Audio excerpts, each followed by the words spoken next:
행복한 안식일입니다. 제가 고등학교 때 이 교회에서 재호가 학생회장을 하고 제가 총무를 하고 그러면서 이제 문학의 밤 때 여기 예전 교회 단에도 좀 서고 했었는데 그 이후로 처음 이 설교단에는 한 번도 선 적이 없는데 이렇게 서게 되었습니다. 이 중화동교회에 저를 또 이렇게 말씀을 전할 수 있도록 초청해 주신 목사님과 교회에 감사드립니다.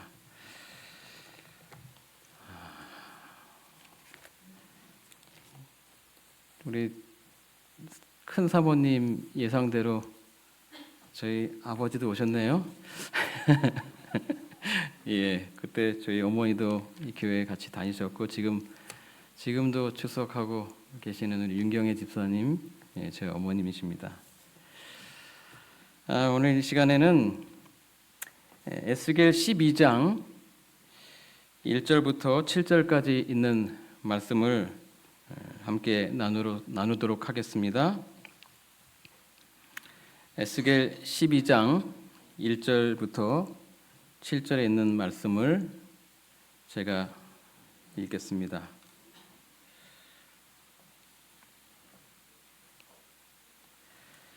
또 여호와의 말씀이 내게 임하여 이르시되 인자야 내가 반역하는 족속 중에 거주하는도다. 그들은 볼 눈이 있어도 보지 아니하고 들을 귀가 있어도 듣지 아니하나니 그들은 반역하는 족속임이라. 인자야 너는 포로의 행장을 꾸리고 낮에 그들의 목전에서 끌려가라.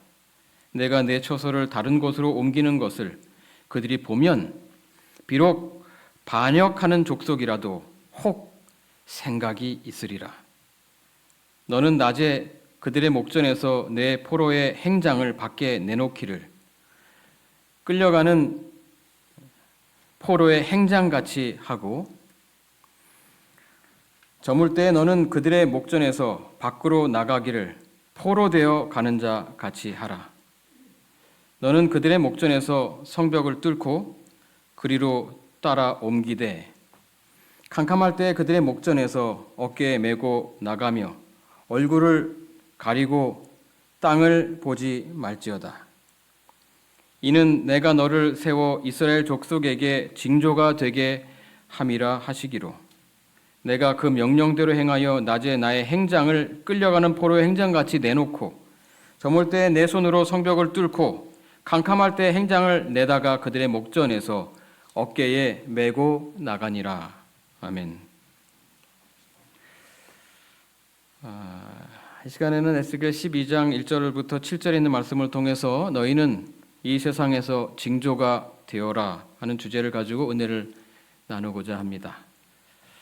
이 에스겔서는 바벨론의 포로로 잡혀간 백성들과 함께 있는 선지자 에스겔에게 하나님께서 주신 말씀입니다. 아직 예루살렘이 멸망하기 5, 6년 전 에스겔 1장과 8장을 보면 여호야긴 왕이 포로로 잡혀간 지 약 6년 된 해인 BC 593년 혹은 592년의 일입니다. 역사를 살펴보면 BC 598년에 선지자 예레미야는 유다왕 여호야김에게 당시 패권을 장악하고 있는 바벨론에게 항복하고 바벨론을 섬기라고 권유하면서 이것이 하나님의 기별이라고 말하죠.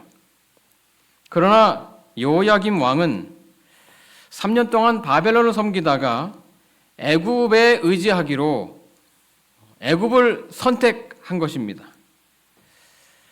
그래서 결국 바벨론의 침공으로 말미암아 이 여호야김 왕이 죽고 대신 그의 아들 여호야긴이 왕위에 오르게 됩니다. 그리고 BC 597년 여호야긴이 왕위에 오른 지 석 달 만에 바벨론은 다시 예루살렘을 포위하여 여호야긴과 왕족 그리고 귀족들 그리고 백성들을 포로로 잡고 성전의 기물들을 가지고 바벨론으로 돌아가면서 여호야긴의 삼촌 마따니아를 시드기야라고 이름을 고쳐주면서 섭정왕으로 세우죠. 바로 이때 여호야긴과 함께 잡혀간 포로들 중에 다니엘과 그의 친구들이 있었고 에스겔이 있었습니다. 그렇게 에스겔은 포로로 잡혀간 땅, 그 이방 땅 바벨론에서 하나님의 부름을 받아서 포로로 잡혀간 하나님의 백성을 위한 선지자로 활동하게 됩니다. 이것이 바로 에스겔서와 다니엘서의 배경입니다. 하나님께서는 사랑이심으로 이 바벨론을 통하여 회초리질을 하시면서도 이방 땅에서는 선지자 에스겔을 통하여, 그리고 아직 무너지지 않은 예루살렘 성에서는 선지자 예레미야를 통하여 하나님의 백성들을 위로하시고 당신의 뜻을 보여주십니다. 그렇게 하나님께서는 예루살렘과 바벨론에서 하나님의 심판에 대한 예언을 계속해서 보여주시면서 잠깐 동안 이 바벨론 아래에서 피할 것을 당부하셨던 것입니다. 왜냐하면 사단은 하나님께서 회초리로 쓰는 그 바벨론을 통해서 하나님을 섬기는 신실한 백성까지도 다 몰살함으로 이 여자의 후손을 낳을 하나님의 교회, 구약의 이스라엘을 완전히 파멸시키려고 하였기 때문입니다. 그런데 이스라엘 백성들은 계속되는 예루살렘의 멸망과 그 심판에 대한 기별에도 불구하고 여전히 자신들의 세대에서는 결코 심판이 오지 않으리라 믿었습니다. 심지어 지금 바벨론의 포로로 잡혀온 이스라엘 백성들까지도 예루살렘은 결코 망하지 않을 것이고 자기 나라가 이 애굽의 힘을 얻어서 바벨론을 이기고 자기들은 곧 고국으로 귀환하게 되리라고 믿고 있었던 것입니다. 참 어리석었죠. 그래서 그들은 심판을 예언하는 하나님의 선지자들의 기별보다도 이 평화를 예언하는 사단의 선지자들의 기별에 더 귀를 기울였습니다. 하나님께서는 지금 그것을 매우 안타까워하시면서 이제는 마지막 수단을 강구하시는데 그것이 바로 에스겔 자신을 징조로 삼는 것이었습니다. 이제는 말이 아니라 몸으로, 생활로 기별을 선포하시겠다는 것입니다. 혹 그러면 듣지 않겠는가? 혹 그러면 이 백성들이 깨닫지 않겠는가 하는 것이죠. 하나님께서는 이제 제정신으로는 할 수 없는 여러 가지 일들을 에스겔에게 시키면서 다음과 같이 말씀하십니다. 이는 내가 너를 세워 이스라엘에게, 이스라엘 족속에게 징조가 되게 함이라. 하나님께서는 그렇게까지 해야 하는 이유에 대하여 에스겔 12장 2절에 설명하십니다. 인자야, 내가 반역하는 족속 중에 거주하는도다. 그들은 볼 눈이 있어도 보지 아니하고 들을 귀가 있어도 듣지 아니하나니 그들은 반역하는 족속임이라. 그들의 영적 상태는 썩을 대로 썩어서 이제 볼 눈이 있어도 보지 않고 들을 귀가 있어도 듣지 않는 무감각하고 무분별한 세대가 되었던 것입니다. 지금 우리가 살아가고 있는 이 시대, 이 세대도 비슷하지 않을까요? 듣기 싫은 것들에 대하여는 아예 귀를 닫아버리고 듣기 좋은 말들만 들으면서 다른 사람들의 반응에는 전혀 신경을 쓰지 않는 그런 세대. 그들이 하고 싶은 대로 하기 때문에 종교에 대한 관념조차도 아주 자유스럽게 생각하는 세대.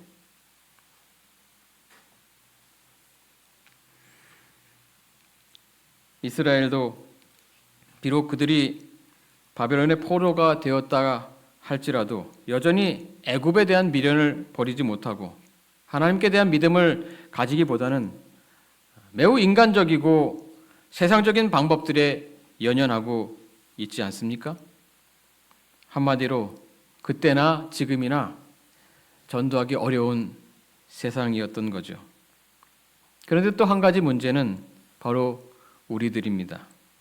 하나님께서는 이러한 세대일지라도 그들을 포기하지 않으시고 우리를 사용하셔서 그들의 마음을 하나님 자신에게로 돌이키려고 하시는데 우리가 지쳐 있거나 이제는 아예 전도할 생각조차 하지 못하는 상태가 되어 있다는 것입니다. 에스겔서를 보시기 바랍니다. 하나님께서는 에스겔을 당시 함께 살아가는 세대들 가운데에서 하나님의 징조로 세우셨습니다. 그리고 에스겔은 그 일들이 아무리 힘이 들지라도 아무리 말도 안 되는 일지라도 징조로서의 살아가는 그의 삶을 포기하지 않고 하나님께 순종하고 충성했습니다. 심지어는 하나님께서 에스겔이 가장 아끼고 사랑하는 아내를 취하실 때에도 그분의 명령을 따라서 아내를 위하여 슬퍼하거나 울거나 눈물을 흘리지 않았습니다. 아니, 흘리지 못했다고 해야 맞을 것입니다. 에스겔 24장 15절로 27절의 말씀을 제가 읽도록 하겠습니다.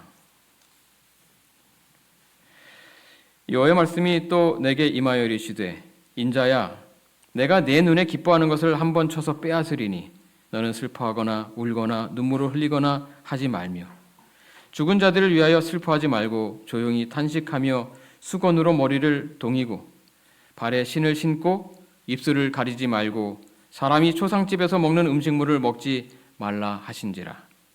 내가 아침에 백성에게 말하였더니 저녁에 내 아내가 죽었으므로 아침에 내가 받은 명령대로 행하매 백성이 내게 이르되 내가 행하는 이 일이 우리와 무슨 상관이 있는지 너는 우리에게 말하지 아니하겠느냐 하므로 내가 그들에게 대답하기를 여호와의 말씀이 내게 임하여 이르시되 너는 이스라엘 족속에게 이르기를 주 여호와의 말씀에 내 성소는 너희 세력의 영광이요 너희 눈의 기쁨이요 너희 마음의 아낌이 되거니와 내가 더럽힐 것이며 또 너희의 버려둔 자녀를 칼에 엎드러지게 할지라. 너희가 에스겔이 행한 바와 같이 행하여 입술을 가리지 아니하며 사람의 음식물을 먹지 아니하며 수건으로 머리를 동인 채 발에 신을 신은 채로 두고 슬퍼하지도 아니하며 울지도 아니하되 죄악 중에 패망하여 피차 바라보고 탄식하리라. 이같이 에스겔이 너희에게 표징이 되리니 그가 행한 대로 너희가 다 행할지라. 이 일이 이루어지면 내가 주 여호와인 줄을 너희가 알리라 하라 하셨느니라. 25절 인자야 내가 그 힘과 그 즐거워하는 영광과 그 눈이 기뻐하는 것과 그 마음이 간절하게 생각하는 자녀를 데려가는 날 곧 그날에 도피한 자가 내게 나와서 내 귀에 그 일을 들려주지 아니하겠느냐. 그날에 내 입이 열려서 도피한 자에게 말하고 다시는 잠잠하지 아니하리라. 이같이 너는 그들에게 표징이 되고 그들은 내가 여호와인 줄 알리라. 하나님께서는 여전히 너는 이 백성들에게 표징이 되라고 말씀하고 계십니다. 이것이 바로 하나님께서 선택한 사람들, 그분의 일을 하는 사람들의 삶인 것입니다. 하나님께서는 지금도 우리에게 그분을 섬기는 당신의 백성들에게 동일하게 말씀하고 계십니다. 너희는 이 세상에서 징조가 되어라. 너희는 나를 알지 못하고 나의 음성을 듣지 못하는 사람들에게, 나를 보지 못하는 사람들에게 징조가 되어라. 가래 뽑은 기변 113쪽에는 다음과 같이 기록하고 있습니다. 우리들은 하나님의 백성으로서 주님의 재림을 위한 준비가 되어 있지 않다. 만약 우리들이 세상으로 향한 영혼의 창문을 닫아버리고 하늘로 향하여 열린 창문을 연다면 이 지상에 세워진 우리의 모든 기관들은 이 세상에서 찬란하게 번쩍이는 빛이 될 것이다. 교회의 각 신자가 이 시대를 위한 위대하고 고상하며 성결케 하는 진리를 따라 생애한다면 그도 역시 찬란하게 번쩍이는 빛이 될 것이다. 하나님의 백성들은 성령의 능력으로 가득히 충만되어 있지 않는 이상 하나님을 기쁘시게 할 수 없다. 신자들은 상호간에 순결하고 참된 태도를 보이며 저들은 말과 애정과 품성으로서 그리스도와 더불어 하나가 되어 있음을 나타내 보일 것이다. 저들 자신이 우리 세상에서 징조와 기사가 되어야 하며 모든 분야의 사업을 지혜롭게 추진시켜야 한다. 우리 교회 그리고 우리의 기관들을 구성하는 우리들 하나하나가 이 어두운 세상을 비추는 밝은 빛으로서 이 세상에서 징조와 기사가 되어야 합니다. 이 성령의 능력으로 가득히 차서 진리를 따라 살고 또 신자들 상호간에 순결하고 참된 태도를 보이며 말과 애정과 품성으로 그리스도를 나타내는 삶을 살아야 합니다. 그래서 하나님께서는 우리와 우리 모든 기관들의 창문을 하늘로 향해서 열라고 말씀하십니다. 그런데 아쉽게도 우리들의 삶은 그렇지 못합니다. 안타깝게도 우리는 하나님의 백성으로서 이 재림을 위한 준비가 되어 있지 못하다 이렇게 지적하면서 우리의 영혼의 창문이 이 세상으로 향해서 열려 있는 현실을 통감하고 있는 것입니다. 그래서 그리스도인 선교봉사 35쪽 36쪽에는 이 안식일을 지키는 재림 신자들 가운데 선교적 정신이 빈약하다. 만일 목사들과 신자들이 깨어 있다면 그와 같이 태연하게 편히 쉬고 있지는 않을 것이다. 이 그리스도를 따르노라고 하는 많은 사람들은 이 세상 사람들과 마찬가지로 영혼들에 대한 책임감을 느끼지 못한다라고 기록하면서 그 원인이 어디 있는가에 대하여 안목의 정욕과 이생의 자랑, 허식을 좋아하고 안위를 사랑하는 정신 때문이라고 지적하고 있습니다. 좀 길지만 읽어보면 이렇습니다. 안식일을 지키는 재림신자들 가운데 선교 정신이 빈약하다. 만일 목사들과 신자들이 깨어 있다면 그와 같이 태연하게 편히 쉬고 있지는 않을 것이다. 그렇지만 하나님께서는 그들을 하나님의 율법의 보관자로 삼으시고 그 율법을 그들의 마음속에 두고 그곳에 기록함으로써 그들을 존귀하게 하셨다. 참된 선교 정신이 숭고한 신앙 고백을 하는 교회들에게 있어서 떠나가 버렸다. 저들의 마음은 영혼에 대한 사랑으로 불타고 있지 않으며 그들을 그리스도의 울타리 안으로 인도하려는 욕망도 없어졌다. 우리는 열심 있는 일꾼들이 필요하다. 곳곳에서 일어나는 와서 우리를 도우라는 부르짖음에 응할 사람은 없는가? 나는 우리가 신자로서 부족됨을 보았다. 우리의 행동은 우리의 신앙과 일치하지 않는다. 우리의 신앙은 우리가 일찍이 인간들에게 주어진 가장 엄숙하고 중대한 기별을 전파할 책임 아래 살고 있다는 것을 증거한다. 그러나 이러한 모든 사실로 미루어 본다면 우리의 노력과 우리들의 열성과 우리들의 희생정신은 이 사업의 성격과 비교도 되지 않는다. 우리는 죽은 상태에서 깨어나야 하겠다. 그러면 그리스도께서는 우리들에게 생명을 주실 것이다. 우리 교인들이 하나님께 대한 그들의 엄숙한 책임을 얼마나 적게 느끼고 있는지를 생각하니 나의 마음은 괴롭다.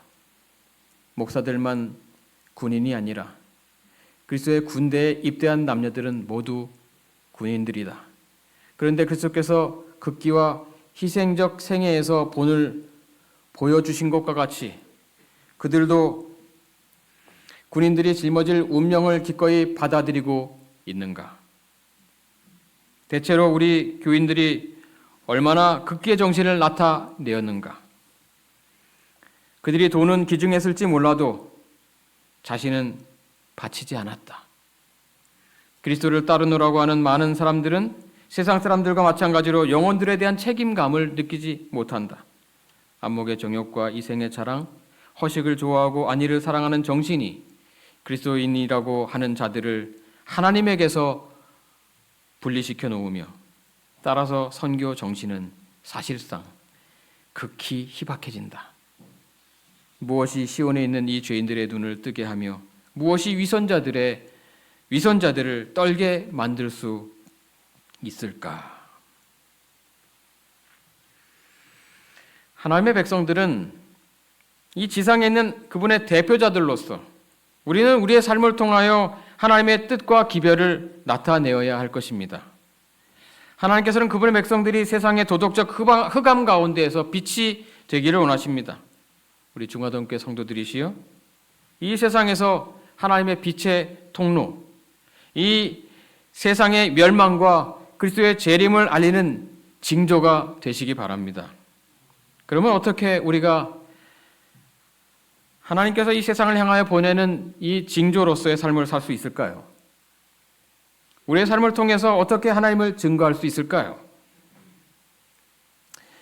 예를 들면 우리의 말과 행동이 일치해야 합니다. 말은 그럴싸하게 하는데 행동은 그렇지 않으면 아무 소용이 없는 것입니다. 우리가 믿는 믿음에 충실하게 살아가는 모습을 보여주어야 하는 것입니다.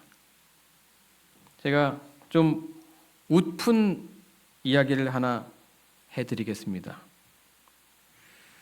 어느 시장 한쪽에 사람들이 많이 모여 있었는데 무슨 일인가 봤더니 어느 선교사가 아주 당당하게 이 사람들을 향하여 설교하고 있었기 때문에 사람들이 모여 있었던 것입니다. 그런데 이 선교사가 예수를 믿으면 영원한 생명을 얻기 때문에 조금도 죽음을 두려워하지 않습니다. 그렇게 말하는 순간 어디서 나타났는지 뱀이 그 선교사에게로 오는 것입니다. 그래서 선교사가 순간적으로 그 말을 딱 끝이자마자 어떻게 했을까요? 화들짝 놀라면서 자기 방어 본능으로 얼른 그 옆에 있는 의자 위로 뛰어 올라간 것입니다. 그리고 분위기는 싹 바뀌었죠. 언행일치가 되지 않는 것입니다. 예수를 믿으면 영원한 생명을 얻음으로 조금도 죽음을 두려워하지 않는다고 했으면 뱀 따위는 신경 쓰지 말고 계속 설교를 이어갔어야 했는데 의자 위로 뛰어 올라가면서 그의 설교는 힘을 잃은 것입니다.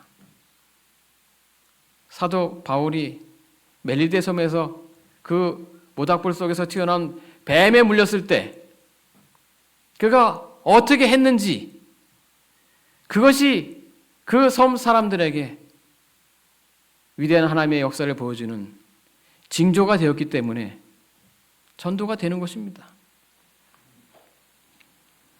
중내산에 했으면 그냥 그의 말은 더 이상 힘을 잃는 것입니다.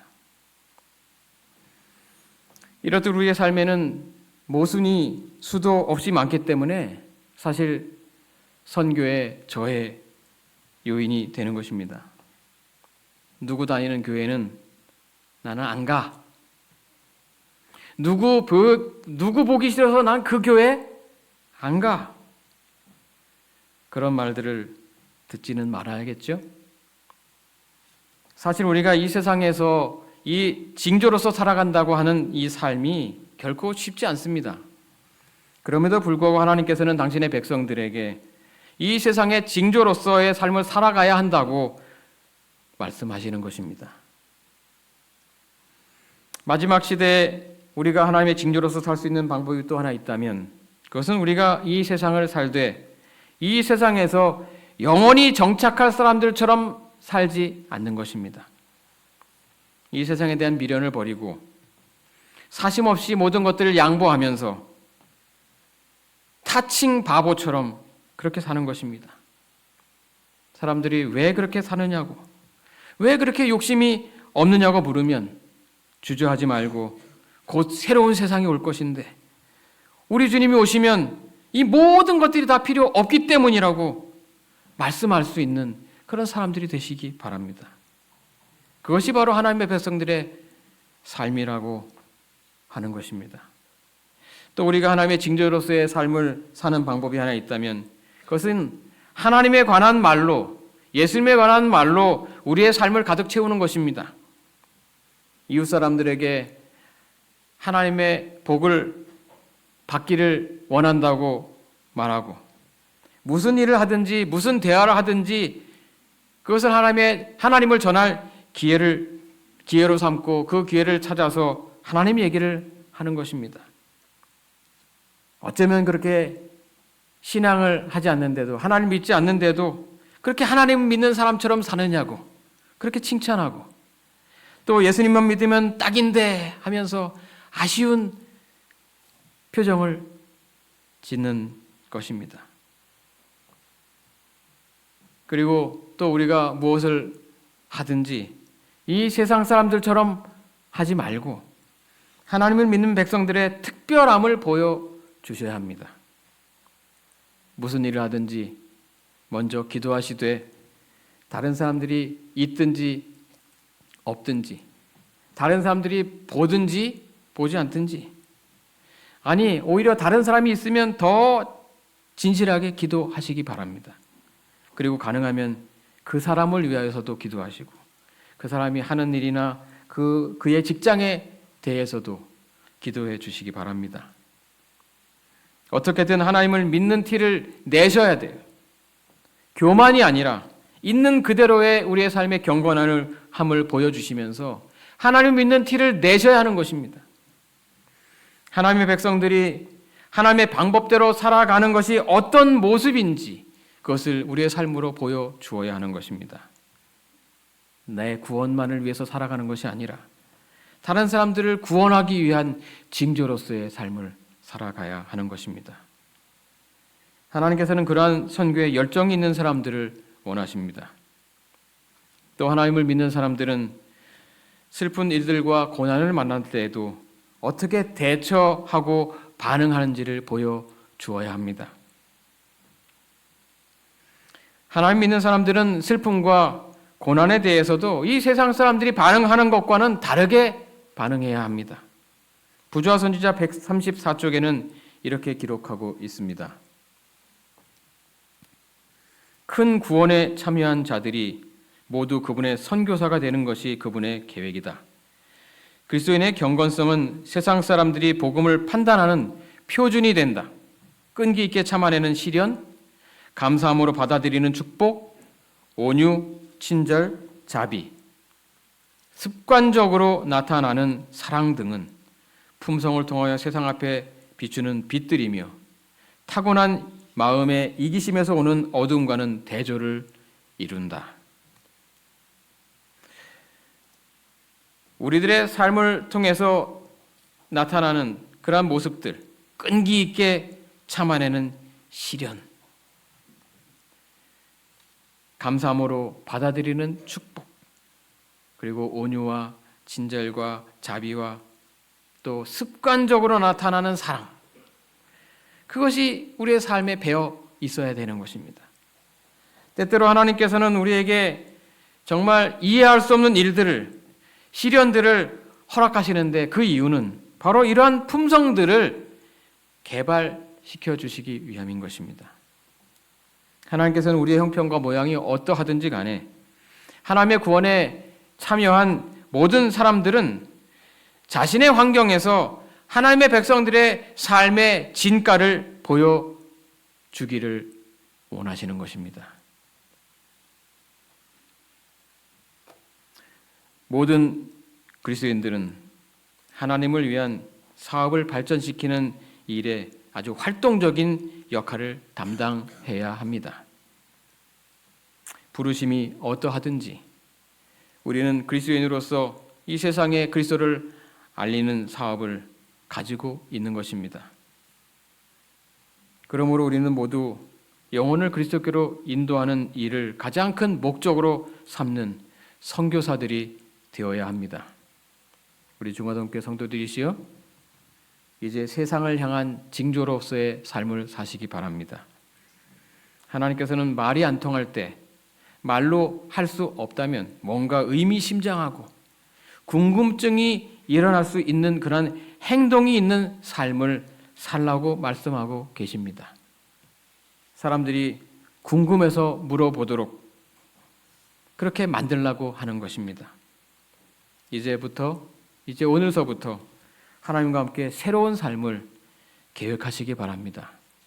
어떻게 하면 하나님에 대하여, 복음에 대하여, 교회에 대하여 다른 사람들이 궁금하게 만들 수 있을까? 그것을 생각해 보시기 바랍니다.